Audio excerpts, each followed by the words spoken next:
خشیت یرا الہی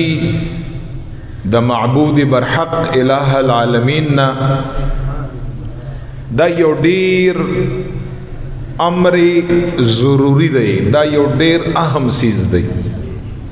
په اهمیت باندې ارته یو څو خبرې وایم او دا نن سبا بالکل زمونږ په تاسو کې نشته.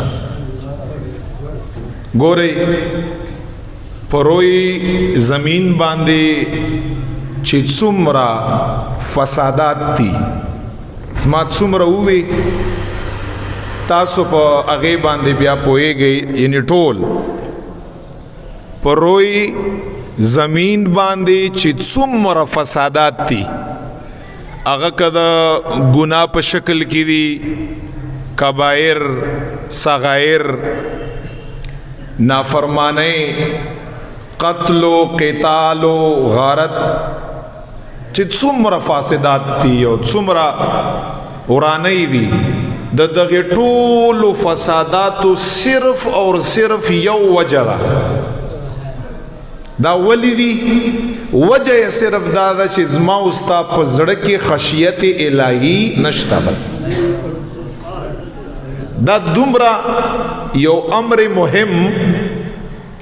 دومره یو ضروری سیز دی چې کله د انسان په قلب کې، د انسان په زړه کې خشیت دا یو ځل انټر شي، یو ځل پکې وغورځږي، دا قسمت والا خلق وي. الہ العالمین د زمونږ په زړه کې هم خپل خشیت پیدا کا. بیا دا هغه انسان دی چې نیکی هم کامله ده پورا، بیا دا هغه انسان دی چې حتی الامکان د ګناه نه پاک او بچ دی، او انسان ضعیف دی ان کیس کا هغه نه ګناه ومشي، هغې نه پسم دا هغه انسان دی چې سم دستی به الله جل جلاله ته رجوع کا. بیا هم بهتره شوه. یعنی انسان نه کامل جوړی، کامل پورا انسان نه قریب جوړی د الله. خشیت انسان نه با مراد جوړی، انسان نا کامیاب او کامران جوړی، انسان منزل مقصود ته رسي. چې څومره رکاوټونه د زما او دستا او د زما او دستا د رب په منځ کې دي چې زمونږ د وجې نه جوړ دي، الله د وجې نه نشته. یا څومره رکاوټونه دي زما او دستا او د زما او ستا د دین په منځ کې، دا ټول روړه، دا ټول رکاوټ، دا ټول کاڼي، دا چې په منځ کې پیدا دي، دا صرف اور صرف دې نه پیدا دي چې زما او ستا په زړه کې د الله خشیت نشته. بس یار یو انسان سوچ وکا ته ګناه په طرف باندې راځي او ستا په زړه کې خشیتي، دا کېدی نشي.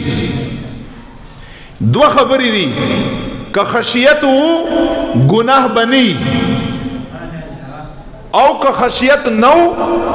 ممکن ده چې گناہ دستا د اندامونو نه صادر شي وشي، ممکن ده. او بیا به داسې ګناهي، یو خو به ګناهي لکه زمونږ او ستاسو چې څنګه ګناهونه دي، ما او ستا ګناه ده او د ګناه نه پس بې باکیم ده. یعنی مونږ او په تاسو کې الله ته رجوع نشته، د نشت برابر ده. چا داسې کار کړی چې انسان نه ګناه شوي او دی په هغې باندې خپیمان او سمدستي الله ته رجوع وکړه. مونږ او ستاسو پښتانه ځان ته هیڅ کلم غلط نه وایو،